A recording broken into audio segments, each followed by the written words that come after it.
नमस्ते सभी को। स्वागत है आपका आज के इस कार्यक्रम में स्वामी न्यूज के इस योग व स्वास्थ्य। आज हमने इसको योग व आयुर्वेद के रूप में रखा है और इसका शीर्षक है सवाल आपके जवाब हमारे। तो आयुर्वेद के विषय में बहुत सारे लोगों को अपने आहार, दिनचर्या आदि स्वास्थ्य के संबंध में बहुत सारी भ्रांतियां होती हैं। वे प्राय जन सामान्य में सॉल्व होने का अवसर नहीं मिल पाता, इसीलिए एक अच्छे वैद्य के और एक अच्छे आहार चिकित्सक के, आयुर्वेद चिकित्सक के, आयुर्वेदाचार्य के संपर्क में रह करके या उनसे परामर्श करके, विमर्श करके हम उनको जान सकते हैं, जिससे कि हमारा स्वास्थ्य और अच्छे ढंग से हम संभाल सकें, उसके प्रति हमारी एक समझ बन सके। क्योंकि योग में आयुर्वेद का बहुत बड़ा महत्व है। योग और आयुर्वेद दोनों के दोनों वेद के उपवेदों में से है, क्योंकि ऋग्वेद का उपवेद है आयुर्वेद और योग है दार्शनिक ग्रंथ। अब वर्तमान में योग क्योंकि चिकित्सा के रूप में प्रचलित होने लगा है, हठ योग का ये जो भाग है, और फिर महर्षि पतंजलि जी का जो योग दर्शन है वह भी चिकित्सा के रूप में होने लगा है, जो कि मानसिक रोगों की चिकित्सा के रूप में बढ़ने लगा।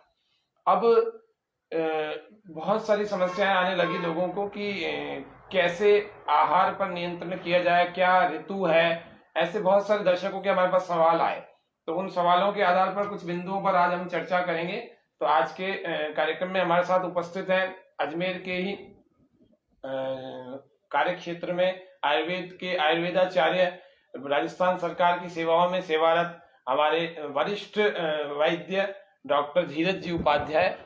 और इनसे आज आयुर्वेद की जानकारी हमें बहुत सारी मिलेगी। बहुत सारे दर्शकों के यहाँ प्रश्न भी हम उठाएंगे। आप लोग भी लाइव जो प्रश्न उत्तरी करना चाहते हैं वो प्रश्न करें, हम आपका प्रयास करेंगे यहाँ से समाधान करने का। तो आज के इस कार्यक्रम को हम प्रार्थना के साथ शुरू कर रहे हैं। गहरे लंबे श्वास हम भरेंगे।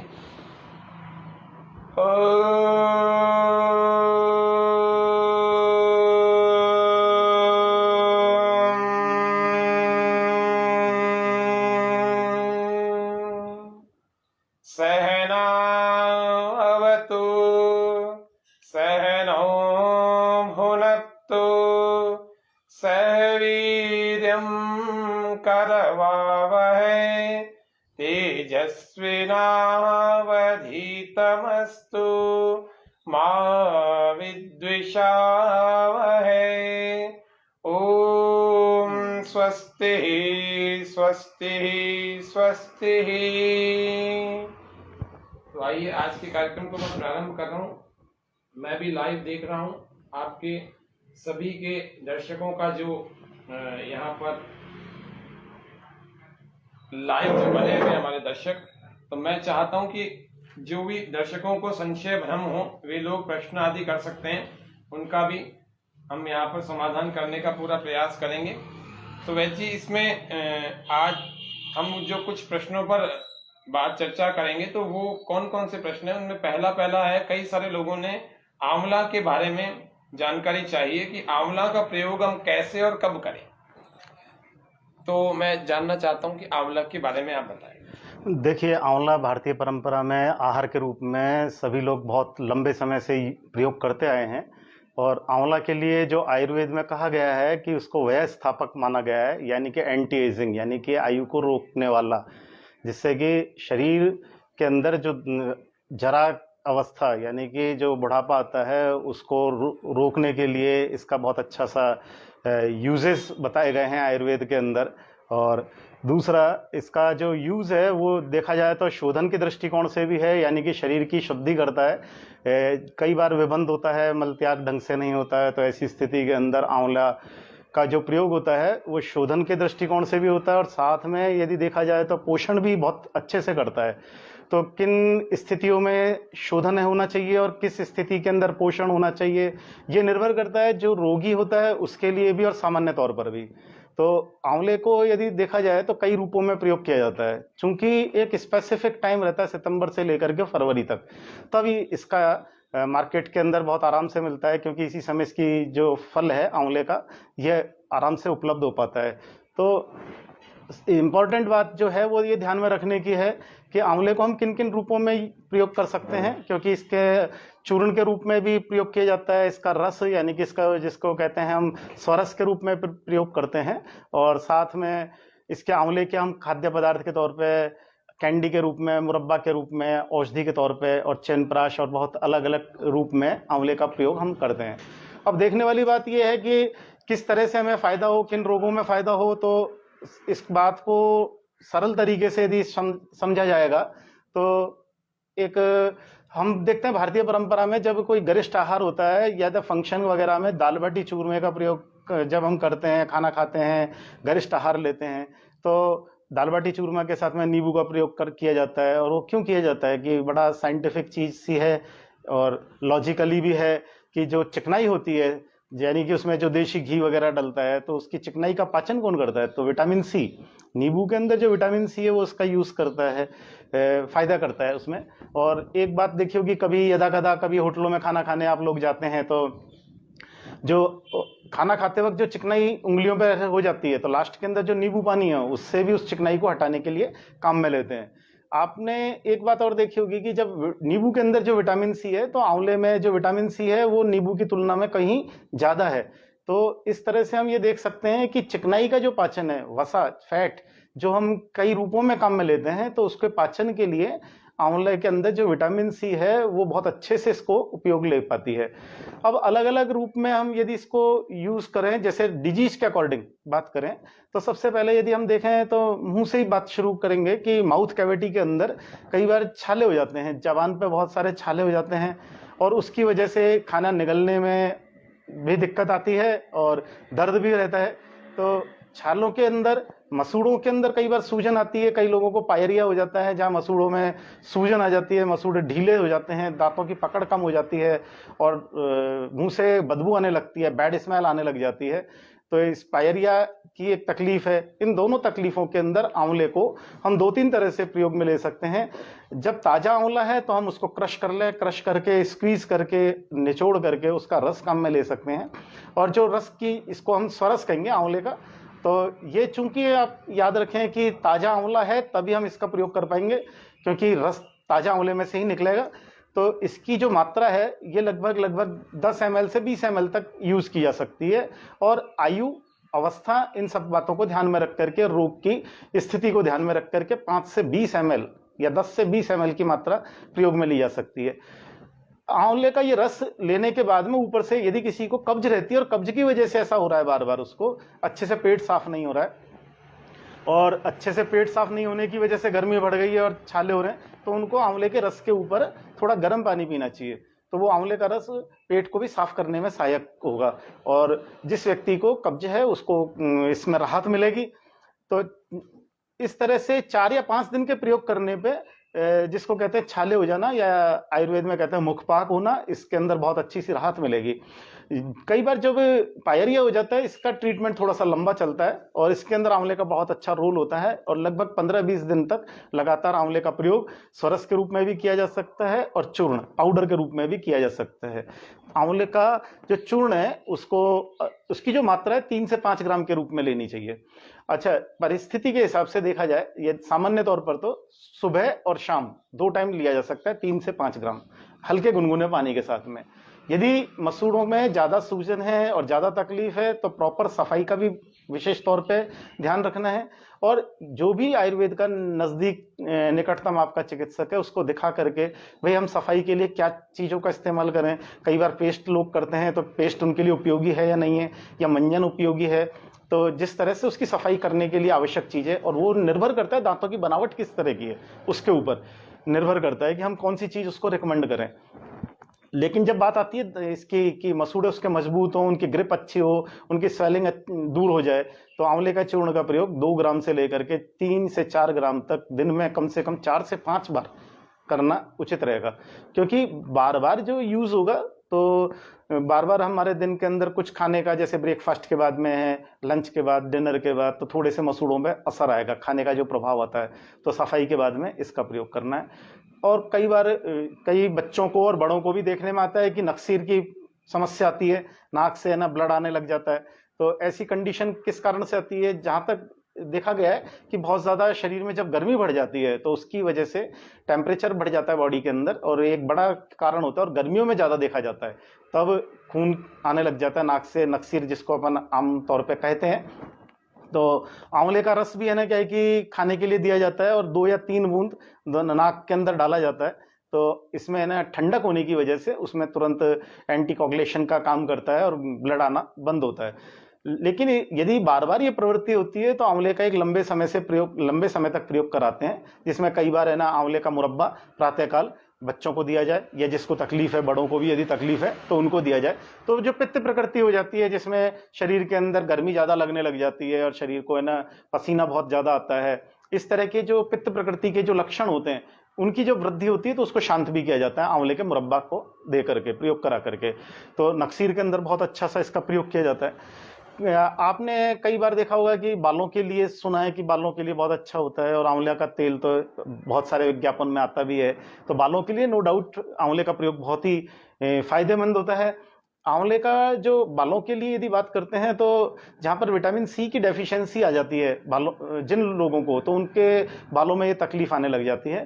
तो ऐसे जनों को अमल की रसायन का प्रयोग करना चाहिए, जो कि सुबह और शाम भी किया जा सकता है। अमल की रसायन जो है वो आंवले से ही बनती है दवा, और पूरी तरह से आंवले की पोटेंसी को बढ़ाया जाता है। हर बार तो नेचुरल की आंवला नहीं मिल पाता है ताजा, तो इसको है ना आयुर्वेद की कुछ कंपनीज हैं, सभी कंपनी काफी तौर पे इसको बनाती हैं।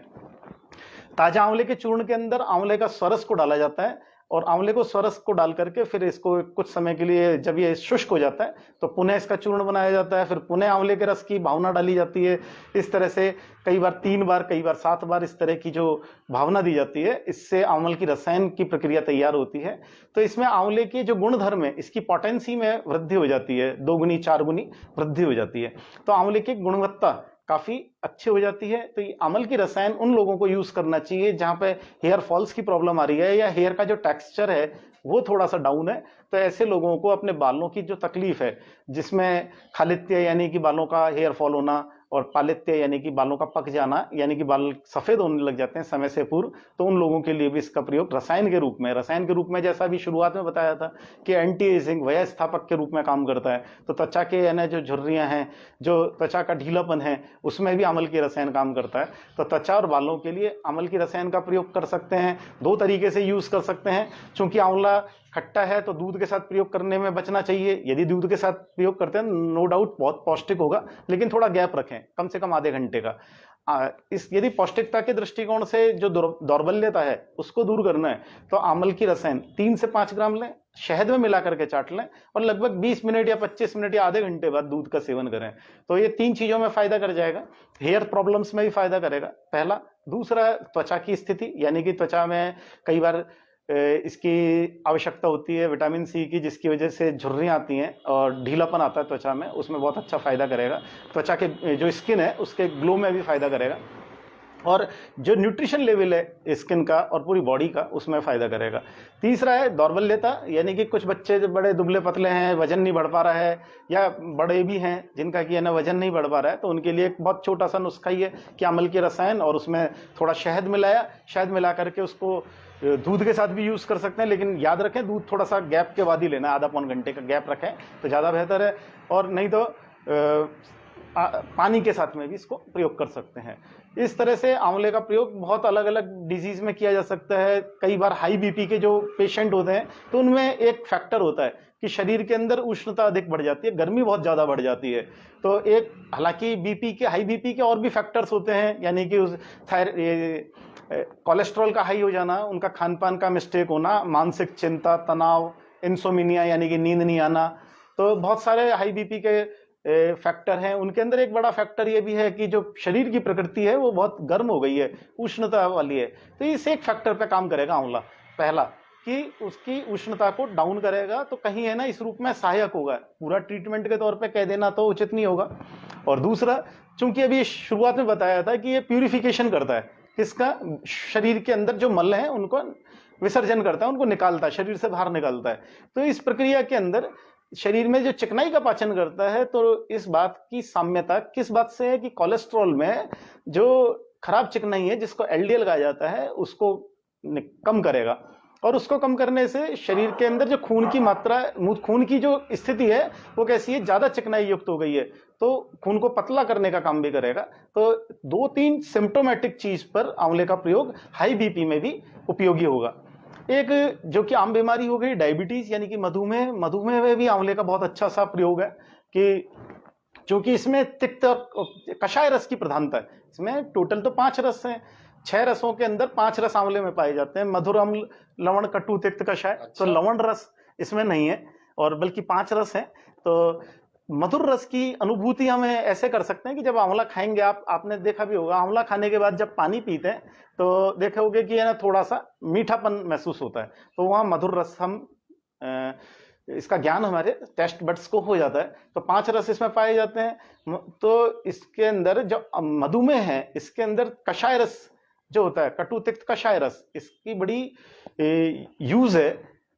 क्योंकि डायबिटीज में शर्करा का लेवल यानी कि ब्लड शुगर लेवल ज्यादा हो जाता है। अब जो विपरीत रस हैं वो डायबिटीज के अंदर फायदा करते हैं, और जो मधुर के जो विपरीत रस हैं वो हैं कटु, तिक्त, तीखा, कषाय, एस्ट्रिंगनेंट कहते हैं जिसको। तो आंवले का प्रयोग इसमें भी बहुत उपयोगी है, और खासकर उन पेशेंट में उपयोगी है जहां पर मधुमेह के वो रोगी जो कि काफी ओबेसिटी से पीड़ित हैं, स्थूल्यता है जहां पर, तो ये अपने शोधन की वजह से उनके स्थूल्यता को, मोटापा जिनको ज्यादा हो गया, बिल्कुल ओवरवेट ज्यादा है। तो ओवरवेट का जो बड़ा कारण है कि मेटाबॉलिज्म स्लो हो जाना, उनका खान पान है, उनका आलस्य है, तो उनमें हल्कापन लाएगा। और सबसे बड़ी बात यह है कि मेटाबॉलिक रेट को ठीक करेगा। तो आंवले के इस तरह से बहुत सारे गुण हैं, और अलग अलग अन्य कई डिजीज में भी आंवले का प्रयोग किया जाता है। लेकिन इंपॉर्टेंट बात ये आती है कि किन लोगों को नहीं करना चाहिए। एक सबसे यदि देखने में बात है कि लगता है आंवला सभी को यूज कर लेते हैं लोग, तो कहीं कहीं है ना इसके नुकसान भी होते हैं, साल भर कर लेते हैं। बिल्कुल। तो कहां पर नहीं करना चाहिए, इसमें ये देखने की बात है। अब इसको यूं समझा जाए कि आंवला एक ठंडा होता है प्रकृति से, बहुत सारे गुण हैं इसके। तो यदि हम उष्णता और शीतलता और की दृष्टिकोण से देखें तो ये शीतलता वाला होता है, तो ठंडा होता है आंवला। तो उन लोगों को यूज नहीं करना चाहिए जिनको बार बार जुकाम होता है। लेकिन कई बार जुकाम विटामिन सी की कमी से होता है, वहां तो ये फायदा करेगा। लेकिन कई बार जहां ठंडे पेय पदार्थों के सेवन से, ठंडे मौसम में रहने से, एसी में रहने से, या शीतकाल के अंदर कई बार जब जुकाम हो जाती है, ऐसी कंडीशन के अंदर यदि आंवले का प्रयोग करेंगे तो शायद जुकाम और बढ़ जाएगी। तो ऐसे पेशेंट हैं, ऐसे रोगी हैं, ऐसे जो टीवी के दर्शक हैं, उनको ये समझ लेना चाहिए कि आंवले का प्रयोग ऐसे व्यक्ति में नहीं करें जब आपको ठंड की वजह से यदि जुकाम हो रही है और बहुत बार बार छींक आ रही है। तो लगातार जब छींक आ रही है तब भी आंवला उतना फायदेमंद नहीं है, तो उस समय भी वो फायदा नहीं करेगा। तीसरा है कि जिनको गले में कफ रहता है, खांसी होती है और सांस की तकलीफ है, तो आंवला ठंडा होता है। खांसी और सांस के जो पेशेंट है, अस्थमा के जो पेशेंट है, उनको आंवला निश्चित तौर पे नुकसान ही करेगा, फायदा नहीं करेगा। चाहे आंवले को रसायन बताया गया है, लेकिन इस रेफरेंस के अंदर उसके गुण नहीं है, यहाँ पर वो तकलीफ देगा। तीसरा बड़ी बात यह है कि जो लोग हैं जिनको लो बीपी रहता है या जिनका हीमोग्लोबिन लेवल लो है, तो इस बात को ध्यान रखें। मैंने भी एक बात कही है, पहले तो इसको यूं समझें कि जिनका बीपी लो रहता है, तो उनको यदि ये दिया जाएगा तो ये ठंडे होने की वजह से उनके बीपी लो को और भी ज्यादा लो कर सकता है। तो ऐसी कंडीशन में भी आंवले का प्रयोग उनके लिए फायदेमंद साबित नहीं हो पाएगा। और रही बात उसकी कि आंवले में आयरन तो होता है, लेकिन हीमोग्लोबिन का जो मैंने संबंध अभी बोल दिया कि हीमोग्लोबिन जिनका लो है वो नहीं लें, वो इस दृष्टिकोण से बोला है कि कई जो दुबले पतले लोग हैं या जिनकी प्रकृति आंवले के अनुसार इस तरह से कि थोड़ा आंवला लेने पे उनको दस्त हो जाता है। कई बार देखने में आता है कि हाँ, इसको यूं समझा जाए कि थोड़ी मात्रा में लेने पे तो ये रसायन का काम करता है, यानी पोषण देता है। और अधिक मात्रा यानी कि 5 ग्राम किसी के लिए हो सकती है ज्यादा, किसी के लिए हो सकता है 3 ग्राम भी ज्यादा हो। तो कई बार ये देखने में आया है कि आंवले से कुछ लोगों को दस्त हो जाते हैं। और ऐसी कंडीशन के अंदर यदि बार बार ऐसी परिस्थिति आती है और आंवला इस रूप में खाया जा रहा है कि हमें बहुत फायदा हो, लेकिन बार बार दस्त हो रहे हैं, तो बहुत आवश्यक सॉल्ट्स हैं जो कि आयरन है, कैल्शियम है, ये दस्त के साथ में इनकी कमी होने लग जाती है बॉडी के अंदर, तो वहां पर ये इस तरह की दिक्कत आ जाती है। तो वहां पर इन लोगों को नहीं लेना चाहिए। इसी तरह जहाँ पर शरीर का तापमान पहले से ही कम हो रहा है, हाथ पैरों में ठंडापन होता है, तो वहां पर भी आंवले का प्रयोग नहीं करना चाहिए। इसके अलावा एक इम्पॉर्टेंट जो है कि जहाँ पे स्वेट के अंदर, पसीने के अंदर जो बहुत है ना बैड स्मेल आती है, वहां पर है ना आंवले का नियमित प्रयोग करने से पसीने जो बदबूदार है उससे निजात मिल जाती है, पसीना साफ होने लग जाता है, निर्मल होने लग जाता है। और इसी तरह दूसरा एक और फायदा है कि जो पेशाब है उसमें जो जलन है, उसके अंदर जो पीलापन है, आंवले का निरंतर प्रयोग करना और पानी की मात्रा उचित रूप में लेने से उसमें भी है ना बहुत अच्छा फायदा देखने को मिलता है। तीसरा, जहाँ पे हमारे त्वचा पे कई बार है ना काले निशान होते हैं, खासकर गर्दन पे होते हैं, साइड्स में, यानी कि एक्सिलरी एरिया यहाँ पर होते हैं, तो ऐसी जगह पे आंवले का जो हमने स्वरस का प्रयोग किया है उसके साथ में जो इसका फाइबर है उसको थोड़ा सा रब कर लें गर्दन के पास, या जहाँ पे आपको लगता है पसीना ज्यादा आता है उस शरीर के उन स्थानों पर थोड़ा रब करेंगे तो ये एक तरह से क्लीनिंग कर देता है, दुर्गंध को हटाता है, त्वचा को मलिनता है उसको दूर करता है। तो इस तरह से आंवले का कई रूप में प्रयोग किया जाता है। बहुत बहुत धन्यवाद वैद्य जी, आपने आंवले के इतने सारे प्रयोग बताए जो कि प्राय आम जनता को पता नहीं होते। तो आप सबको मैं बता दूं, ये आंवले की सावधानियां भी आपको बताई, लाभ भी बताए, और आंवले का कब कब प्रयोग करना चाहिए, कौन सी ऋतु में अनुकूल है, कौन से खाद्य पदार्थों के साथ, अथवा और कौन से रोगियों को वर्जित भी है, किस प्रकार से कफ के प्रधानता वाले लोगों को आंवले का सेवन करने से बचना चाहिए क्योंकि उनका कफ बढ़ जाता है। क्योंकि वात पित्त कफ आयुर्वेद में 3 प्रकार के संतुलन माने जाते हैं, इनके बढ़ने और इनके घटने के कारण से व्यक्ति बीमार होने लगता है।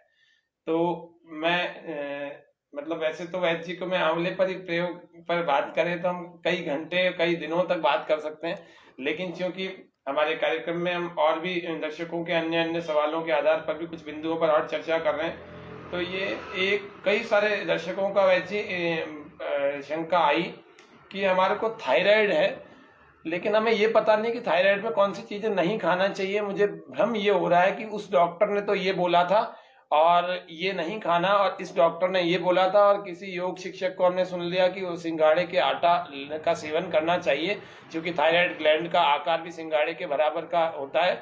तो थोड़ा सा इस पर प्रकाश डाल करके इस कार्यक्रम में आप बताइएगा कि थायराइड के बारे में आयुर्वेद के विद्वानों का मत क्या है और कैसा सरल शब्दों में हम थायराइड के आहार को समझ सकते हैं। देखिए, पहले थायराइड के रोगी इतने देखने को नहीं आते थे जितने कि अब आ रहे हैं, तो इसमें इस बात को इस तरह से समझा जा सकता है कि एक तो आधुनिक काल के अंदर जो मॉडर्न टाइम है इसमें कुछ रीजंस ऐसे बढ़ गए हैं जिनकी वजह से ये प्रॉब्लम ज़्यादा बढ़ रही है। जैसे देखा जाए तो खान पान एक बड़ा फैक्टर है, वो इसमें बढ़ाने में बड़ा रीजन के रूप में सामने आया है। तो खान पान के दृष्टिकोण से यदि बात करते हैं तो आहार जो इस तरह से बिगड़ा है, ठीक है, एक है ना क्या कि बहुत भागदौड़ भरी जिंदगी है तो फास्ट फूड इजाद हुआ है, लेकिन उस कारण से था कि एक कभी कभार बहुत जल्दबाजी है, आपको क्या खाना है, तो ये इस तरह से इजाद हुआ, लेकिन इसको पूरी तरह से जीवन शैली में समाहित कर लिया गया, तो उसकी वजह से बहुत सारी समस्याएं आती हैं। आपका प्रश्न है कि थायराइड में क्या नहीं खाना चाहिए, वो इसी से जुड़ा हुआ है कि जो हमारा डाइट है वो एक बड़ा इंपॉर्टेंट रोल है। हालांकि इसमें जो थायराइड है हार्मोनिकल डिसऑर्डर वाली प्रॉब्लम है, और हार्मोनिकल डिसऑर्डर है इसका बड़े रीजंस हो सकते हैं, जैसे ये इस डिपेंड करते हैं, हमारे खाने के ऊपर भी डिपेंड करते हैं, हमारी जो जीवन शैली है उस पर भी डिपेंड करते हैं, और हमारी जो इन कारणों से जो मेटाबॉलिज्म रेट जो गड़बड़ा जाती है वो भी एक बड़ा कारण है। तो यदि हम खाने की बात करते हैं तो सीधी बात है, जो फास्ट फूड है जो कि है ना जिनमें न्यूट्रिशन लेवल भी कम है और पाचन संस्थान पे उनका बुरा असर पड़ता है, तो उनको अवॉइड करना है। जितना भी ये पैकिंग फूड है, पैकिंग फूड के अंदर भी ये है कि एक लंबे उनको प्रोसेस करके रखा जाता है, पहला तो ये। दूसरा, एक लंबे समय तक उनमें जो रखे रहते हैं पैकिंग जो मटेरियल्स हैं उन पर जो सोडियम बेंजाइन वगैरह जो डाला जाता है, संरक्षक तत्व डाला जाता है, ये जाकर के शरीर वो खाद्य पदार्थ को तो संरक्षण देता है लेकिन इनटेक तो बॉडी में भी होता है, और उसका सोडियम बेंजोएट एसिडिक एसिड वगैरह बहुत बिल्कुल बिल्कुल, तो इनका बुरा असर पाचन संस्थान पे आता है। और चूंकि इनको इतना स्वादिष्ट बनाते हैं तो जो हमारी पीढ़ी है और जो लोग इसके उपभोक्ता हैं वो इसको बड़े स्वाद से खाते हैं। कभी कभार खा लिए, उतना ज्यादा दुष्प्रभाव शायद नहीं होगा, लेकिन लगातार इसको खाने से packing food material, fast food, cold drink का बहुत ज्यादा सेवन करना, लगातार प्रोसेस्ड फूड आ गया सारा, तो इस तरह के जो भोजन है। इसके अलावा यदि हम बात करें तो मैदा से बने हुए पदार्थ हैं, मैदा से बने हुए जो फूड आइटम्स हैं, लगातार लंबे समय तक तली हुई चीजें खाना, और रात को दही का प्रयोग करना, और लगातार बहुत ज्यादा नॉनवेज खाना, एग का प्रयोग करना, फिश बहुत ज़्यादा यूज़ करना, तो ज़्यादा नॉनवेज वगैरह, और यदि आपका पाचन संस्थान, इन सभी चीज़ों को खाने से असर क्या होता है कि पाचन संस्थान दुर्बल होने लग जाता है। वो पच नहीं पाती हैं चीज़ें, और जब वो नहीं पच पाती हैं तो क्या होता है, मेटाबॉलिक रेट पे कहीं ना कहीं असर आता है, और मेटाबॉलिक रेट बहुत स्लो हो जाती है, धीमे पड़ जाती है। तो इसका दुष्प्रभाव हमारे पाचन संस्थान पर आने के बाद में डिसऑर्डर थायराइड के रूप में भी आता है। इसके अंदर एक फैक्टर इसके अलावा दूसरा भी रहता है कि इंसोमिनिया, अनिद्रा, बहुत लंबे समय तक यदि व्यक्ति की है ना जीवन शैली गड़बड़ा जाती है और मानसिक चिंता और तनाव ज्यादा रखता है, तो नींद नहीं आना, इस तरह से बहुत सारे सिम्टम होते हैं। आपने कहा था कि अभी सिंघाड़े के लिए, कि सिंघाड़े की रूप साम्यता के आधार पर कहा किसी ने कि इसमें प्रयोग करना चाहिए, लेकिन उनमें ये शायद है ना लाभ दे सकता है जहां पर हाइपोथायराइडिज्म है, जहां पर वजन घटने लग जाता है, क्योंकि सिंघाड़े के अंदर क्या प्रोटीन ज्यादा होता है, अच्छी मात्रा में प्रोटीन होता है, शरीर का पोषण करता है। और जहां पे ये फैक्टर कहीं आ रहा है कि शरीर को पोषणता की न्यूनता है और उसकी पूर्ति करनी है, वहां पर सिंघाड़ा फायदे कर सकता है। लेकिन जहां पर थायराइड की मतलब हाइपरथायराइडिज्म है, जहां पर स्थूलता आ रही है, शरीर का वजन बढ़ रहा है, वहां पे मैं नहीं समझता है कि सिंघाड़े से कोई फायदा होगा। तो इसके अलावा हमको यही ध्यान रखना है कि जो ऋतु अनुकूल चीजें हैं उनका यूज करना है, और जो आराम से पच जाए चीजें, आसानी से पचने वाली चीजें हैं, जैसे मूंग की दाल है, खिचड़ी है, हरी सब्जियां हैं, लौकी, तोरई, टिंडा, जो कि सीजन के अंदर आती हैं, उनका प्रयोग किया जाए। गेहूं, बदलता हुआ अनाज लें, जौ, बाजरा, इनका प्रयोग किया जाए, जिससे अलग अलग टाइप का जो अनाज है तो पोषण की भी पूर्ति होगा। और सबसे बड़ी बात यह है कि पाचन संस्थान आपका अच्छा सा रहेगा। और हमको क्या करना चाहिए, तो ऐसे वक्त में व्यायाम का बड़ा अच्छा महत्वपूर्ण योगदान है कि रोजाना थोड़ा सा वॉकिंग पे जाएं, वॉक करें, ब्रिस्क वॉक, तेजी से घूमें। यदि जिनका बॉडी में थोड़ा सा स्ट्रेंथ है, यानी कि दुर्बल्यता नहीं है, जिसको दुर्बल्यता का मतलब ये स्थूलता और दुर्बल्यता नहीं, यानी कि जनरल वीकनेस नहीं है, मेरा आशय उनसे, तो वो जॉगिंग पे भी जा सकते हैं। और इसके अलावा कुछ योग जो कि हेमंत जी आपको समय समय पर बताते हैं, उनका भी निर्देशानुसार उपयोग करना चाहिए। और इम्पोर्टेंट बात यह कि रात को जो नींद है वो आपकी समय पे हो, यदि रात को जगने का है ना बहुत देर तक नहीं हो, इसका भी ध्यान रखना चाहिए। तो एक सामान्य से ये चीजें हैं जिनमें थायराइड का अंदर हमको ये ध्यान रखना चाहिए, जिनसे हम इसका बचाव कर सकें थायराइड में। जी बहुत बहुत धन्यवाद वैद्य जी। थायराइड पर हम सबको प्रकाश डालने के लिए आहार विहार, इसमें क्या फ्रिज के पदार्थों से भी परहेज करना चाहिए, ठंडा पानी नहीं पीना चाहिए? फ्रिज के पदार्थों से जो परहेज है वो इस पर डिपेंड है कि जो ठंडी चीजें उनको उनको हमारा जो शरीर है वो उतना तेजी से नहीं पचा पाता है। आपने ये नोट किया होगा कि सामान्य तापमान की चीजें शरीर जल्दी पचाएगा। उसको एक ये देखें कि जो आपने देखा होगा, जब बुखार आता है, टाइफाइड के पेशेंट हैं या बुखार आता है, तो उसको औषध सिद्ध करके जल दिया जाता है, यानी कि लौंग उबाल करके देते हैं, तुलसी उबाल करके देते हैं, और गिलोय को उबाल करके उसका पानी दिया जाता है। क्यों दिया जाता है? जिससे पानी के पचने का भी अलग अलग वो समय बताया गया है। सामान्य तौर पे जनरल जो पानी है वो खुद भी आसानी से पचता है और भोजन को भी पचाता है। गुनगुना पानी और तेजी से ना भोजन को पचाने में सहायक होता है, और औषध सिद्ध जो पानी होता है वो और भी ज्यादा रोगों को भी दूर करता है, और साथ में दूसरे तौर पे मेटाबॉलिक रेट को भी सही करता है। ठंडा पानी या ठंडे पदार्थ पचने में थोड़ा टाइम लेते हैं। ठीक है, गर्मी का टाइम है तो ठंडा पानी कभी यूज कर लिया, लेकिन एक हैबिट फॉर्मेशन हो जाती है, आदत पड़ जाती है, वहां पर ये दिक्कत आती है और स्थूलता लाती है। सबसे बड़ी बात ये मोटापा लाने में सहायक है। तो फ्रिज और फ्रिज में रखे हुए जो पदार्थ हैं वो निश्चित तौर पे खाने के अंदर जो पाचन संस्थान है उनको डिले करते हैं, उनके कार्यशैली मेटाबॉलिक रेट को डाउन करते हैं, धीमा करते हैं, बिल्कुल धीमा करते हैं। तो ये एक तरह से ना क्या है कि वजन बढ़ने का पूरा खतरा रहता है, और जब वजन बढ़ने का खतरा रहेगा तो थायराइड पर असर आने के चांस बहुत रहेंगे। तो वैद्य जी इसमें अपन ऐसा भी जान सकते हैं कि ऐसा कोई औषध प्रयोग वाला कोई पानी हो, अपन सुबह तैयार कर देवें अथवा रात को भिगो देवें। इसमें बहुत सारे लोगों ने धनिए के पानी के बारे में बहुत बताया, और भारत में बहुत सारे लोग अब तो सामान्य घरों में भी लोग प्रयोग करने लगे हैं। रात्रि को धनिया साबुत भिगो करके रख दिया, सुबह उसके पानी को पी लिया। अथवा आयुर्वेद में कोई ऐसे सामान्य से प्रयोग हों जो घर में किए जा सकें, घरेलू चीजों को डाल करके सुबह पानी तैयार किया जाए, सारा दिन थायराइड वाले वही पानी पिए या आधा दिन पिए या कुछ घंटों तक उसी पानी को सिप सिप करके पिए, कुछ ऐसा यदि प्रयोग हो तो अपन कर सकते हैं? बहुत सारे चीजें यूज की जा सकती हैं, लेकिन ये निर्भर करता है कि कौन व्यक्ति की प्रकृति क्या है और कौन सा मौसम है। जैसे धनिया है, धनिया का जो पानी है वो मूल रूप से पित्त शामक रहेगा, यानी कि शरीर के अंदर जितना भी अग्नि तत्व की अधिकता हो जाती है उसमें न धनिया का प्रयोग बहुत फायदेमंद होता है। और सबसे बड़ी बात यह है कि संतुलन लाके रखेगा वात पित्त कफ दोषों की साम्यता में धनिया का पानी। तो इस दृष्टिकोण से धनिया का पानी उपयोगी है। लेकिन यदि पर्टिकुलर थायराइड की यदि बात कर रहे हैं अपन, तो यहाँ पे पंचकोल का जो चूर्ण है और पंचकोल में जो घटक हैं चव्य, चित्रक और त्रिकटु, सौंठ, छोटी पीपल और काली मिर्च, यानी कि ये पांचों क्या है, उष्ण है। और पांचों द्रव्य जो इसके उष्ण है, इसके लिए इसकी मात्रा भी उसी में बताइए। कोल जो है भारतीय जो मानक है प्राचीन, उनके अंदर इसकी एक मात्रा बताइए, यानी काफी कम मात्रा है उसकी, लगभग 1 ग्राम या 2 ग्राम के आसपास की मात्रा यदि समझा जाए तो इसके पांचों जो द्रव्य हैं उन द्रव्यों में से किसी भी द्रव्य को ले सकते हैं, या पंचकोल चूर्ण, पांचों द्रव्य चव्य, चित्रक, शुंठी यानी सौंठ, छोटी पीपल, काली मिर्च, है ना। और तो इन पांचों द्रव्यों में से हम किसी एक पर्टिकुलर द्रव्य को उबाल करके काम में ले सकते हैं पूरे दिन भर, या पंचकोल चूर्ण जो कि बाजार में मिलता है और सारी कंपनियां इसको बनाती हैं, तो उसका प्रयोग भी कर सकते हैं। उबाल करके पानी के रूप में भी किया जा सकता है। और चूंकि ये ध्यान रखें, बॉडी इंपॉर्टेंट बात है, पांचों ही उष्ण होते हैं, तो इसलिए इसकी मात्रा थोड़ी कम लेनी चाहिए। और पानी भी गर्मी के दिन की यदि बात आती है तो इसका पानी है ना गर्मी के दिनों में तो नहीं लिया जाए, वहां पर धनिया का पानी है ना उचित रहेगा। और अभी जो कहा जा रहा था वो यही कहा गया कि मौसम को देखना बड़ा इंपॉर्टेंट है, रोगी की प्रकृति को देखना इंपॉर्टेंट है, रोग की उग्रता कितनी है उसको देखना इंपॉर्टेंट है। तो यानी कई सारे फैक्टर ये ध्यान में रखने पड़ते हैं कि हम किस चीज का प्रयोग करें। तो पंचकोल अब वर्षा ऋतु के अंदर बहुत फायदा करेगा, और जो ठंड का मौसम आने वाला है उसमें भी बहुत ज्यादा फायदा करेगा।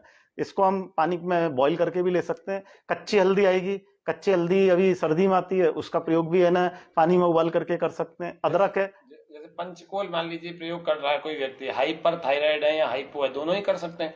नहीं, इसमें हाइपर थायराइड वाला करेगा जिसको स्थूलता है, स्थूलता में फायदा करेगा। जिसका वो थायरोक्सिन हार्मोन कम निकल रहा है, हाँ कम सीक्रेट हो रहा है ना, हाँ थायरोक्सिन कम हो रहा है, बिल्कुल बिल्कुल। तो वो व्यक्ति कितना पंचकोल डाले पानी में? जैसे अभी के मौसम की बात करें तो उसको 2 टाइम ही लेना चाहिए, पूरे दिन भर के अंदर इसका प्रयोग नहीं करें, क्योंकि अभी वर्षा ऋतु में देखा गया है कि कई बार दिन में उमस हो जाती है और गर्मी हो जाती है। तो पूरे दिन भर यदि कोई भी रोगी या कोई व्यक्ति इसको यूज करेगा तो हो सकता है कि उसको थोड़ी बेचैनी हो, घबराहट हो। तो ऐसी परिस्थिति में यदि हम देखें तो 2 टाइम लेना ज्यादा उचित रहेगा। और 200 ml पानी लें, लगभग 4 या से 5 ग्राम पंचकोल, 3 से 5 ग्राम पंचकोल का पाउडर लें, इतना बॉईल करें कि लगभग आधा रह जाए, यानी 100 ml रह जाए, और इसको टुकड़ों में लें। 100 ml को 30-30 ml के टुकड़े में 3 बार लें। जी जी ठीक है वैद्य जी। अभी थायराइड में तो मैं समझता हूँ लोगों को बहुत सारा इसमें प्रकाश हो गया होगा, अब काफी सारा ज्ञान हो गया होगा। हमारे लाइव दर्शकों में कालू राम जी और ऋतु जी, राकेश जी, आप सभी लोग जुड़े हुए, आप सबका हार्दिक स्वागत, अभिनंदन है। थायराइड के बारे में हमने अभी आहार विहार के बारे में चर्चा की। एक बहुत महत्वपूर्ण, कुछ दर्शकों के भी मेरे पास पिछले कई सालों से भी सवाल आ रहे हैं, और मैंने भी इस संबंध में एक नशा मुक्ति अमृत नाम से एक अदरक से बना रखी थी चीज। तो आज के इस कार्यक्रम में हम ये भी जान लेते हैं कि गुटखे खाने के नुकसान क्या होते हैं। जिसमें गुटखा होता है, कुछ लोग जर्दे का प्रयोग करते हैं, और कुछ लोग तंबाकू सीधा ले लेते हैं चूने के साथ अथवा किसी में, और कुछ लोग गुटखे या तंबाकू वाला पानी बनवा लेते हैं। तो ये खाया जाए तो इसका नुकसान क्या है, ये थोड़ा सा आप हमारे बताएं। देखिए, ये जो शुरुआत होती है मुख शुद्धि के तौर पर है ना किया जाता है किसी चीज का प्रयोग। तो जैसे आप ये देखें कि ट्रेडिशनल तौर पे सौंफ का यूज बहुत किया जाता है मुख शुद्धि के लिए, और तांबुल यानी पान का प्रयोग भी किया जाता है। तो जब कोई माउथ कैविटी में बहुत कफ हो जाता है, चिकनाई हो जाती है, खाना खाने के बाद सौंफ को हम परंपरागत रूप में यूज करते हैं। कई लोग सुपारी खाते हैं, सुपारी के कुछ औषधीय गुण भी होते हैं, इस वजह से भी सुपारी खाई जाती है। और तांबुल पान के भी कुछ औषधीय गुण होते हैं, और मुंह साफ करने के लिए भी पान का प्रयोग किया जाता है। लेकिन शने शने अभी मॉडर्न टाइम के अंदर धीरे धीरे कुछ चीजें इस तरह की आई कि जिसमें तंबाकू का यूज हुआ। हालांकि तंबाकू का प्रयोग बहुत पहले से भी किया जा रहा है, लेकिन किस तरह से, सीधा प्रश्न की बात है कि किस तरह से ये नुकसान पहुंचा रहा है, तो हम उसकी बात करते हैं। तंबाकू के अंदर निकोटिन एसिड होता है, और निकोटिन जो एसिड होता है इसका जो दुष्प्रभाव है वो छोटी तकलीफ यानी कि अजीर्ण यानी कि भोजन नहीं पचने से लेकर के कैंसर तक है, यानी छोटी बीमारी से लेकर के बड़ी बीमारी तक का इसका दुष्प्रभाव होता है।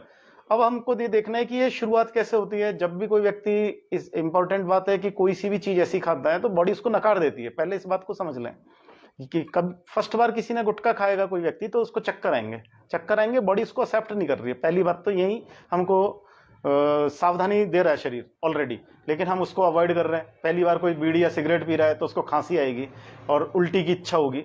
और इसी तरह से जब निकोटिन बॉडी में जा रहा है, चाहे वो तंबाकू के रूप में जा रहा है, स्मोकिंग के तौर पे भी जाता है टबैको, और गुटखे के रूप में भी जा रहा है, तो बॉडी अलग अलग।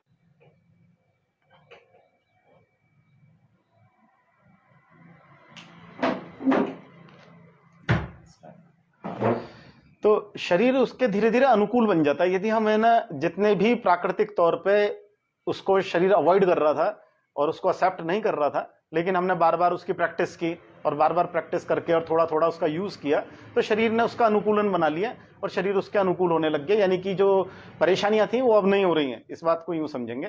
तो सबसे पहले क्या होता है कि लार का सीक्रेशन बढ़ता है। जो गुटखा खाने वाले हैं उनमें लार का सीक्रेशन बढ़ जाता है गुटखा नहीं खाने वालों की तुलना में। तो ऐसी कंडीशन के अंदर उनको बार बार थूकना पड़ता है, और बार बार देखा होगा गुटखा खाने वाले बहुत बार थूकते हैं। तो लार के अंदर यदि देखा जाए तो टाइलिन नामक तत्व होता है जो कि हमारे भोजन के अंदर अन्न के पाचन में रेस्पॉन्सिबल होता है।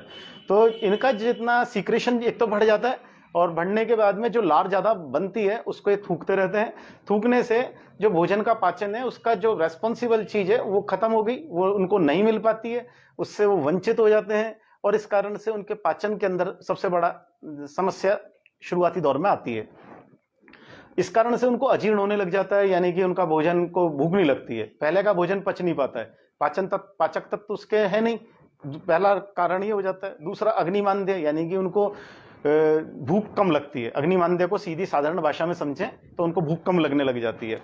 और जो लार इतनी निकली है तो माउथ के अंदर जो सीक्रेशन है, जो ल्यूब्रिकेशन है, जो निगलने में जरूरी है, जो बोलने में जरूरी है, जिसके लिए है ना वो सहायक होता है निगलने के अंदर। यदि बहुत देर तक आप बोलते हैं तो माउथ कैविटी में एक जो रस होना चाहिए, कफ होना चाहिए, वो ड्राई होने लग जाता है। तो कफ और जो रस है वो लार के रूप में गुटखा खाने वाले का वो बाहर सड़क पे थूकता है, तो उसको बोलने करने में भी बाद में धीरे धीरे दुष्प्रभाव जो आते हैं, बोलने में दिक्कत आती है।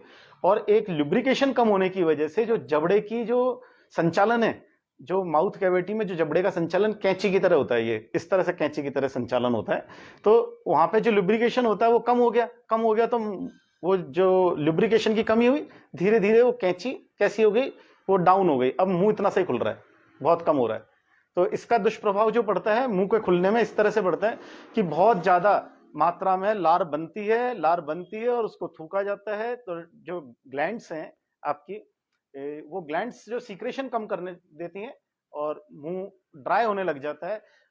छाले भी होते हैं, मुंह में बैड स्मेल आती है, मसूड़े खराब होने लग जाते हैं, पायरिया होता है, और एसिड बनने की वजह से पैप्टिक एसिड यानी कि आमाशय में अल्सर हो जाता है, और पैप्टिक अल्सर हो जाता है।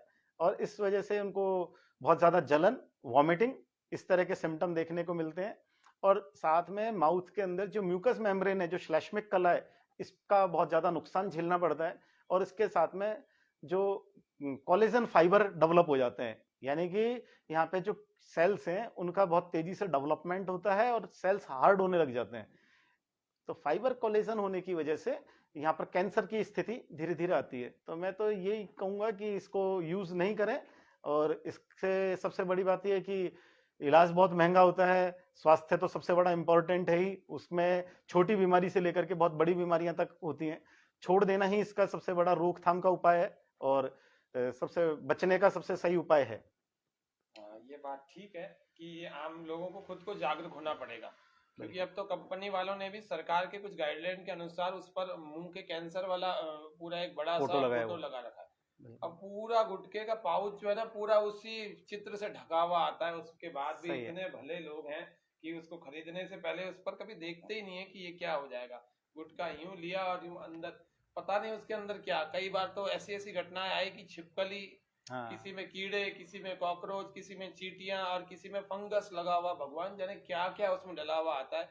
मतलब आप देखें वैद जी, मैं ऐसे ऐसे लोगों को जानता हूँ जो 500 रुपए का गुटखा रोज खाते हैं, 125 रुपए का एक पाउच और 5 पाउच खा लेते हैं, 500 से भी ज्यादा का हो गया, 650 रुपए का गुटखा वो खाते हैं। और ना वो बहुत अच्छा समझते हैं कि मैं फलानी कंपनी का खा रहा हूँ तो ये ज्यादा अच्छा वाला है। गुटखा तो कोई सा भी अच्छा नहीं होगा। आर्थिक तौर पर नुकसान तो पहुंचता ही है और शरीर को भी बहुत भारी नुकसान पहुंचता है। मेरे हिसाब से तो जितना महंगा होगा उतना ज्यादा नुकसान वाला ही होगा। खैर तो ये तो कंपनीज की बातें हैं, हाँ, तो यहाँ इसी व्यवसायीकरण। हाँ लेकिन सबसे बड़ी बात यह है कि शरीर के लिए, स्वास्थ्य के लिए खैर, दुष्प्रभाव आएगा। हाँ क्योंकि वो बहुत अच्छा समझ के लोग जो खाते हैं ना, बिल्कुल। नुकसान तो उनका होगा ही, निश्चित स्वास्थ्य पे बात है। दुष्प्रभाव पड़ता है। हाँ क्योंकि तो हमको ऐसी आहार में भी बात है और गुटखा वगैरह तो ही, कि जो चीजें हमको नुकसान करती हैं हमको बचना चाहिए। क्योंकि बचाव है तो सबसे बड़ी बात है कि हम आर्थिक तौर के हानि से भी बच रहे हैं, और स्वास्थ्य तो हमारा सबसे पहले है ही है। तो चाहिए कि है ना, जो जो चीजें हमें नुकसान करती हैं, मैं तो ये कहूंगा कि जो घर पे बैठे हुए आलस्य है, बहुत ज्यादा नींद है, यही नुकसान करती है, उनको भी छोड़ना पड़ता है। तो बहुत सारी हाँ चीजें हैं। वो तो तो ठीक बात है स्वास्थ्य की लेकिन जितनी भी अच्छी चीजें हैं उनको अपनाना बहुत अच्छा है। और जो भी चीजें निष्क्रियता है, आलस्य है, खाने के चीजें में हमारी एजुकेशन है, इन सब पे ध्यान देना जरूरी है। हाँ बिल्कुल। तो कुल मिला के कहने का इतना मतलब है कि जो व्यक्ति स्वस्थ रहना चाहे वो इस तरह की फिजूल की चीजें तो ना लेवे, बिल्कुल। कम से कम। बल्कि है ना, उसी धन का कोई टॉनिक मंगा करके, कुछ ड्राई फ्रूट्स मंगा करके उनका सेवन करे तो ज्यादा अच्छा हाँ, रहेगा। हेल्थ के प्रमोशन के लिए, हेल्थ के प्रोग्रेस के लिए ये बहुत जरूरी है कि दूसरी चीजें यूज करें जो कि स्वास्थ्य के लिए हितकर है। एक और प्रश्न है वैद जी, डॉक्टर साहब, कोरोना के बाद बहुत सारे पेशेंट्स का मेरे पास भी आते रहते हैं, क्योंकि मैं प्रतिदिन कार्यक्रम, आज हमारा 98वां एपिसोड है। आप सभी दर्शकों को जानकर खुशी होगी कि परसों हमारे इस कार्यक्रम को 100 घंटे पूरे हो जाएंगे, जो लाइव प्रतिदिन का चल रहा है। साप्ताहिक जो चल रहा था उसकी बात अलग है, लेकिन ये जो लाइव चल रहा है, इस लाइव को 6 मई से निरंतर हम बिना किसी एक अवकाश के भी चला रहे हैं। इसमें योग, आयुर्वेद, प्राकृतिक चिकित्सा, एक्यूप्रेशर और यज्ञ चिकित्सा, यज्ञपैथी या फिर यज्ञ थेरेपी जिसको हम कहते हैं, इन सभी पर थोड़ा थोड़ा हमने प्रकाश डाला है। सामान्य रूप से लोगों को इसमें जानकारी मिले वो इन सब चीजों से कैसे अपने आप को स्वस्थ रख सकते हैं, इन बातों पर हमने विशेष, तो सामान्य से लेकर विशेष चर्चाएं भी की हैं। तो आज हम आयुर्वेद के इस कार्यक्रम में हैं और इसमें हम जान रहे हैं, अभी हमने जाना एक आंवला के ऊपर बहुत सारा ये आयुर्वेद का दर्शन है, क्या कहता है, किस प्रकार से इसको अप्लाई किया जाता है, एप्लीकेशन ऑफ नॉलेज हमने जाना। और उसके अलावा थायराइड में कैसा आहार होना चाहिए, कैसा आहार नहीं लेना चाहिए और किन बातों से बचना चाहिए। थायराइड की यदि योग की बात करें तो उसमें मैंने 8 से 9 प्रैक्टिसेस आपको बता रखी है। मेरा थायराइड का पूरा कार्यक्रम बना हुआ है स्वामी न्यूज के, आपको फेसबुक पेज पर अथवा यूट्यूब के चैनल पर, दोनों में से ही मिल जाएगा और आप उसमें से देख सकते हैं। और अब हम एक और बात पर विशेष चर्चा कर रहे हैं कि बहुत सारे लोग अभी भी परेशान हैं कि कोरोना हमें हो गया था, कोरोना के संकट काल में, और उसके बाद ठीक भी हो गया, लेकिन शरीर कमजोर हो गया और अभी रिकवर नहीं हो पा रहा। तो शरीर की रिकवरी कैसे करें, तो वो थोड़ा हमें बताएं। कि और है ना, वजन भी किसी किसी का घट गया, किसी के मुख का ओज तेज समाप्त सा हो गया, किसी को हेमोग्लोबिन कम हो गया, किसी को एनीमिया हो गया, किसी की हड्डियों में वो जान नहीं रही, शरीर में वो एनर्जी नहीं रही कि वो लंबे समय तक कोई कार्य कर सकें। तो कैसे शरीर की रिकवरी करें, थोड़ा सा बताएं हमारे दर्शकों देखो, जब कोरोना का प्रकोप चल रहा था और अभी कुछ समय पहले ही लोगों को इससे थोड़ा सा राहत मिली है, तो कोरोना काल के अंदर एक बात देखी थी कि इम्यूनिटी पे बहुत ज़्यादा जोर दिया गया था, और वो बात भी सही थी कि कोरोना का जो प्रभाव है, शरीर पर जो दुष्प्रभाव पड़ रहा है, उसकी रोकथाम के लिए इम्यूनिटी बहुत अच्छा होना जरूरी है। और पूरे वर्ल्ड के अंदर यही देखा गया था कि किन जिन चीज़ों से, चाहे वो मेडिसिन है या जो हमारी लाइफ स्टाइल है या जो खाने पीने की जो चीजें हैं जो इम्यूनिटी को बूस्ट अप करती हैं, उन चीजों का ज्यादा से ज्यादा यूज करने से हम उससे बच सकते हैं। अब जिन लोगों को कोरोना हुआ, तो कोरोना के दौरान किन्हीं को माइल्ड सिम्टम हुए, किन्हीं को सीवियर सिम्टम हुए, तो उनका अलग अलग दुष्प्रभाव हुआ। कोरोना के दौरान ट्रीटमेंट के दौरान बहुत सारी मेडिसिन भी लेनी जरूरी थी जीवन को बचाने के लिए, और उन समय जीवन को बचाना ही प्राथमिकता है। तो उसके पश्चात किस किस संस्थान पर क्या क्या दुष्प्रभाव पड़ा, उसके अकॉर्डिंग हमको है ना ध्यान रखना पड़ेगा।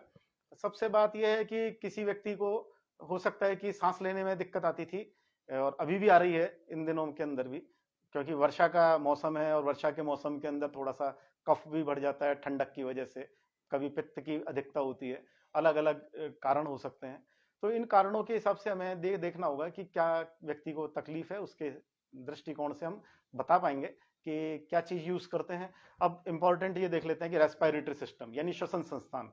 श्वसन संस्थान के लिए यदि देखा जाए तो बहुत सिंपल सी चीज है, त्रिकटु, सौंठ, छोटी पीपल और काली मिर्च। यदि अभी भी किसी व्यक्ति को सांस लेने में कोई दिक्कत आ रही है और कफ बढ़ रहा है और कभी उसको है ना खांसी हो जाती है, जुकाम हो जाती है, चूंकि कोरोना के अंदर रेस्पिरेटरी सिस्टम सबसे ज्यादा अफेक्टेड हुआ था और उसके बाद में कुछ लक्षण अभी भी यदि उसके शेष हैं तो त्रिकटु का पाउडर जो कि बना बनाया मिलता है और इसको अलग अलग सेपरेट खरीद करके समान मात्रा में सौंठ, छोटी पीपल, काली मिर्च, इसको समान मात्रा में लेकर के इसका पाउडर बनाया जा सकता है। इसके लेने की जो सरल तरीके हैं ये हैं, 2 से 3 ग्राम सफिशिएंट है, शहद में मिला करके इसको चाटें। शहद में मिलाने से इसके गुणों की वृद्धि हो जाती है। शहद योगवाही होता है, योगवाही होने से जिस द्रव्य के साथ लिया जा रहा है उस द्रव्य के गुण धर्मों में वृद्धि करता है। त्रिकटु तीनों ही इसमें उष्ण द्रव्य हैं, तीनों ही इसके अंदर कटु द्रव्य हैं, तो ये कफ जो होता है जो रेस्पिरेटरी सिस्टम के अंदर श्वसन संस्थान में जो सबसे ज्यादा दिक्कत पैदा करता है सांस लेने में, उसका शोषण करेगा, कफ को कम करेगा, यानी कि कफ का अवशोषण करने से सांस लेने में बड़ी आसानी होगी। साथ में यदि हमने इसको शहद में मिला करके दिया है और ऊपर से दूध पेशेंट को लेना चाहिए, तो ऐसी परिस्थिति में रेस्पिरेटरी सिस्टम को मजबूत करता है, हमारे जो विंड पाइप है, लंग्स हैं, इनको अच्छा सा बनाएगा। च्यवनप्राश है ना लगातार यूज किया जा सकता है, इसकी मात्रा है 5 ग्राम, सुबह और शाम दोनों टाइम इसको यूज कर सकते हैं। स्पेसिफिक तौर पर यदि देखा जाए तो चित्रखरीद की अवले यूज किया जाए, जो कि हमारे खांसी, जुकाम और बुखार तीनों के अंदर ही फायदेमंद है। तो चित्रखरीद की अवले ये भी है ना सुबह और शाम दोनों टाइम लिया जा सकता है। हल्दी का भी बहुत अच्छा यूज है, हल्दी है ना क्या है कि एंटी एलर्जिक भी है, बहुत लगातार छींकें आती हैं उनमें भी फायदा करती है और ब्लड प्यूरिफायर भी करती है। और जिन लोगों की इम्यूनिटी डाउन हुई है और जिनको सांस लेने में बार बार दिक्कत आती है तो रेस्पिरेटरी सिस्टम के लिए भी हल्दी अच्छा है। लेकिन याद रखें कि हल्दी का पाउडर बना बनाया ना लें, क्योंकि हो सकता है कि मार्केट में फूड अडल्ट्रेशन है बहुत ज्यादा, कोई मिलावट वाली चीज मिले। आप है ना साबुत हल्दी ले आए, साबुत हल्दी को दूध में थोड़ा सा छोटा टुकड़ा करके 3 से 5 ग्राम का छोटा टुकड़ा करके बॉईल करके उस रूप में भी ले सकते हैं। तो हल्दी का प्रयोग दूध के साथ लगातार ले सकते हैं। कई बार क्या है कि दिक्कत ये आती है, लोगों ने उस समय बहुत पनीर भी खाया, अच्छी डाइट ली, रिकमेंडेड भी की गई कि भी कोरोना है आपको बहुत अच्छी डाइट लेनी है, लेकिन एक बात की कल्पना करें, किसी पेशेंट को यदि भूख अच्छी नहीं लग रही थी, कोरोना हुआ था और उसको बहुत अच्छी डाइट दी गई, तो उसका दुष्प्रभाव भी हुआ होगा, उसको अब भूख नहीं लग रही होगी, उसका लीवर उतना अच्छा काम नहीं कर रहा होगा। ऐसी कंडीशंस पेशेंट को देखने में मिली हैं कि उस समय रिकमेंडेड की गई, क्योंकि उस समय रिकमेंडेड इसलिए की गई कि जान बचाना पहली प्राथमिकता है। तो इसलिए ऐसे द्रव्य जो कि शरीर को ताकत दें, दूध है, पनीर है और हैवी डाइट, अच्छी डाइट, ये सब पेशेंट ने ली। उनके कारणों से अभी कई बार देखने में आ रहा है कि उनको कुछ भा नहीं रहा है और लीवर एनलार्जमेंट है, फैटी लीवर है, शरीर की एक्टिवनेस नहीं है। तो ऐसे जो पेशेंट हैं या ऐसे जो सिम्टम जिन लोगों में आ रहे हैं, उनको ये कहना चाहूंगा कि विटामिन सी उनको ज्यादा फायदा करेगा ऐसे वक्त में, क्योंकि वो हल्का है। यानी कि आपको नींबू लेना है खाना खाने के बाद में, शिकंजी लेनी है, मौसम जिन चीजों में रस है, जिन चीजों में पानी है ऑलरेडी, और ग्लूकोज है, यानी कि मौसमी है, संतरा है, इन चीजों का ज्यादा प्रयोग किया जाए, नाशपाती, नाग और नारियल पानी, ऐसी जो चीजें हैं, लिक्विड चीजें, इनकी वजह से शरीर का पाचन अच्छा होगा। ये सब चीजें लघु आहार है, लघु द्रव्य है, इनसे शरीर को पचाने में आसानी रहेगी, तो इनका प्रयोग भी बहुत अच्छे से करें।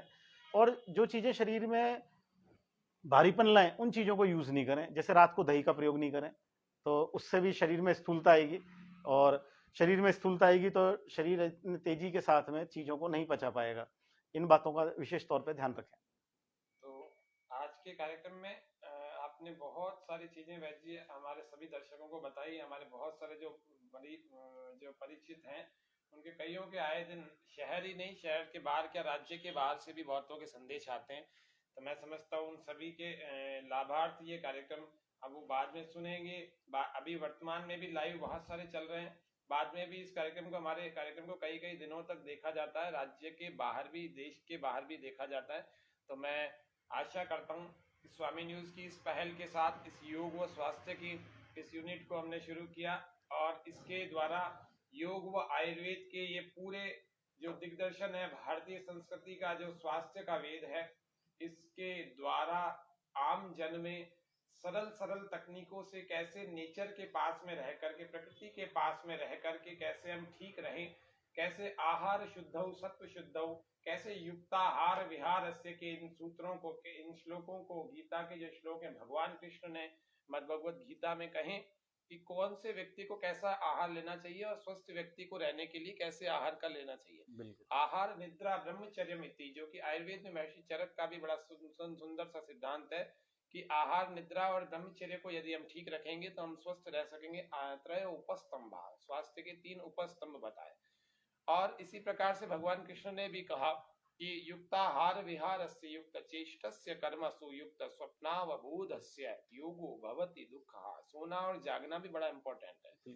सही समय पर जाग जाए और सही समय पर व्यक्ति उठ जाए और ठीक ठीक समय पर उत्तम काल की नींद ले ले, रात्रि को 10 बजे से 4 बजे तक की, अधिकतम 5 और भी अधिकतम लिया जाए तो 6 बजे तो किसी भी स्थिति में व्यक्ति उठ जाए। 8 घंटे तो नींद बहुत होती है। सही बात।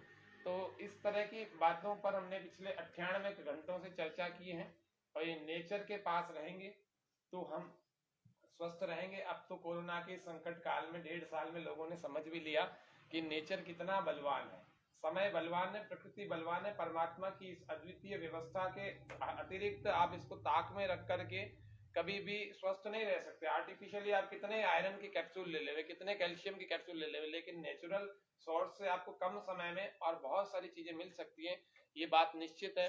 वो अलग बात है, आपको अप्लाई करने का तरीका होना चाहिए, आपकी शरीर की प्रकृति मैच होनी चाहिए, आपकी आयु मैच होनी चाहिए और आपको ठीक ढंग का गाइडेंस अगर समय पर मिल जाए तो इसीलिए तभी जाकर के आपका स्वास्थ्य में उत्तमता, गुणवत्ता का सुधार होता है। तो आज के कार्यक्रम में हमारे साथ डॉक्टर धीरज जी उपाध्याय, जो वरिष्ठ आयुर्वेदाचार्य हमारे राजस्थान सरकार में कार्यरत भी हैं और सेवाएं दे रहे हैं पिछले कई वर्षों से।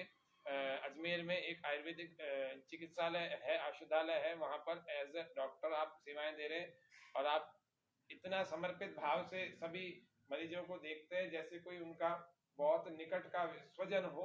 तो मैं तो देख ही रहा हूँ, पिछले 2000 मतलब कई वर्षों से मैं इनसे परिचित हूँ, तो इसीलिए मैं इनकी सरलता से, इनकी विद्वत्ता से भी, इनकी गुणवत्ता से भी और इनके सरल व्यक्तित्व से भी प्रभावित हूँ। वैद्य तो एक अच्छे हैं ही, लेकिन अच्छे इंसान भी हैं, इस बात से मैं वास्तव में प्रभावित हूँ। आप सभी दर्शकों को आपने जो है वैद्य जी ने आयुर्वेद का बड़ा सुंदर सा जानकारी दी, जो कि सरल सरल प्रयोगों से घर में, भाई ये निरापद प्रयोग भी थे कुछ कुछ इनमें से, जैसे तो वैद्य जी ने आज निरापद प्रयोग भी बताया थायराइड से और आंवला से संबंधित। ये सारे प्रयोग जो हैं वास्तव में हम सभी लोगों के लिए जो कि स्वस्थ रहना चाहते हैं उनके लिए बहुत ही कारगर, बहुत उपयोगी और बहुत ही अधिक स्वास्थ्यकर होंगे। और निश्चित ही ऐसा मानना है हमारा, हमारी आशा भी है कि हमारे इस कार्यक्रम को देख करके, जान करके, प्रतिदिन योग की क्रियाएं, प्राकृतिक चिकित्सा और आयुर्वेद के नुस्खों को जान करके या फिर अपनी प्रकृति को जान करके, निरापद प्रयोगों को जान करके आप अपने शरीर को और उत्तम स्वास्थ्य में बदल सकते हैं, अच्छे स्वास्थ्य की तरफ बढ़ सकते हैं, बिना किसी आर्टिफिशियल ड्रग को भीतर हमारे इनटेक किए हुए ही हम नेचर की शरण में आकर के ठीक कर सकते हैं। तो मैं निवेदन करूंगा हमारे वैद्य जी को कि आज का स्वास्थ्य का सूत्र कोई आपकी तरफ ले जाए, छोटा सा कोई सूत्र हो कि प्रतिदिन ऐसा तो करना ही चाहिए जिससे कि हम अच्छे रहें। सबसे बड़ी बात यह है कि हमारा स्वास्थ्य के सूत्र में कि डेली वर्कआउट जरूर करें, जिससे कि जो हमारा पाचन है वो नॉर्मल रहे। क्योंकि अभी जो आधुनिक टाइम के अंदर, मॉडर्न टाइम में देख रहे हैं कि लोगों का श्रम बहुत कम हो रहा है, यानी कि शारीरिक तौर पर फिट रहने के लिए सबसे बड़ी बात यह है कि फर्स्ट तो आपका आहार अच्छा हो, दूसरा आपका विहार यानी कि आपका व्यायाम बहुत अच्छा हो, यानी कि आप को डेली कुछ ना कुछ शारीरिक तौर पर योग हो भले, या फिर है ना आपका पैदल चलना है या तेज चलना है, जॉगिंग, आपकी एक्टिविटी, फिजिकल एक्टिविटी पार्टिसिपेशन वो बहुत आवश्यक है। उसी से आप थोड़ा सा ठीक रह पाएंगे, सरवाइव कर पाएंगे, अच्छे से जो प्रॉब्लम्स आती हैं उनको फेस कर पाएंगे। मेरा यही कहना है। बहुत बहुत धन्यवाद वैद्य जी, और आपका आभार और आभार प्रकट करते हुए धन्यवाद भी करते हैं कि कल के कार्यक्रम में हमारे साथ फिर से वैद्य जी रहेंगे और कल और भी बातों पर हम चर्चा करेंगे। तो कल का कार्यक्रम 99वां कार्यक्रम है और ये अति विशेष रहेगा। 100वां तो विशेष रहेगा ही, सेलिब्रेशन रहेगा। 99वें कार्यक्रम में हम फिर से आयुर्वेद के कुछ और भी दर्शकों के प्रश्न हमारे पास आए हुए हैं, तो उन पर हम थोड़ा सा चर्चा करेंगे। 1 घंटे का कार्यक्रम हमारा कल रहेगा, 6:30 बजे फिर से हम कल मिलेंगे। तब तक के लिए सभी को सादर नमस्ते। ओम शम।